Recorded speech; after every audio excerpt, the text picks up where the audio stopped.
Alam ko na saan ako makakahanap ng mga barbecue. Dito lang pala sa Manglaris, Isawan. Ito na yung lunch ko for today. Galing ako Amerika, tapos talagang matagal ako nagkikrave nito. Isa daw to sa mga pinakasikat sa QC na barbecue isaw. Order po ng isaw manok, 5, Betamax, 5, chicken ass, ihaw bulaklak, pork barbecue, 5 po. Fish ball, squid ball, kikiam, chicken ball, kwek-kwek. Tagli 5 din na order.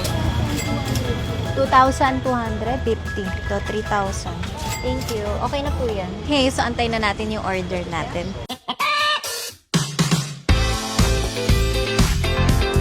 Thank you. Let's eat! So, ito na yung isaw. Try natin. Tinrade ko ito mga 1 month.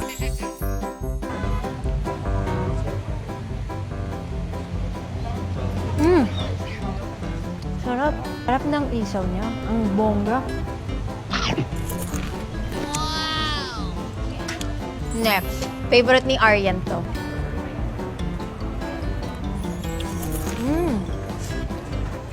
Ang sarap niya, lalo na pag toasted.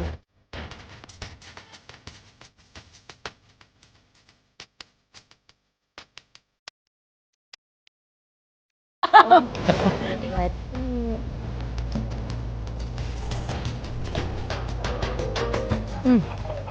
perfect yung luto. Kasi pag nasobran to ng luto, maging mapait.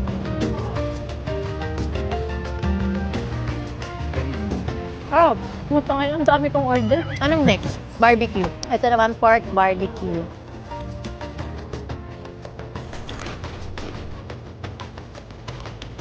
Sarap. Napakabongga dito. Asan yung puwet? Yan. Buo siya kinakain.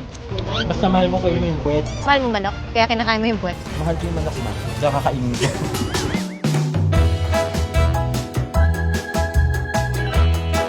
Ang sarap ng barbecue. Sa paano tingin mo ba itong sa barbecue mo? Kuya, ori ka na. Gusto mo yung squid ball neck.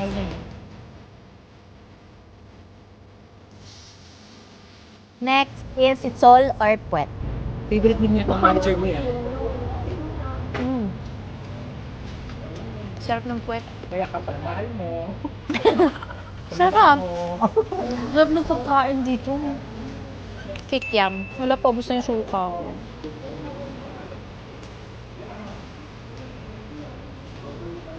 Nakakabusog, no? Ano? Tapos ka lang? Tumusuko. Sarap ng puwet. Ang laki ng puwet, no? Mana siya sakto. Bawal. Nakalabit niya ako. Ito naman. Bituka ng tiyan. Ay, ayan, bituka ng baboy. So, ito na yung lunch ko. Ang dami nating order, so sinare natin sa mga kasama natin para walang masasayang. I-rate natin kung ano yung pinaka-favorite ko sa lahat ng kinain natin. First is yung chicken isaw. Favorite ko kasi talaga yun. Pangalawa is yung Betamax. And then pangatlo is yung puwet. Ang sarap. Bye!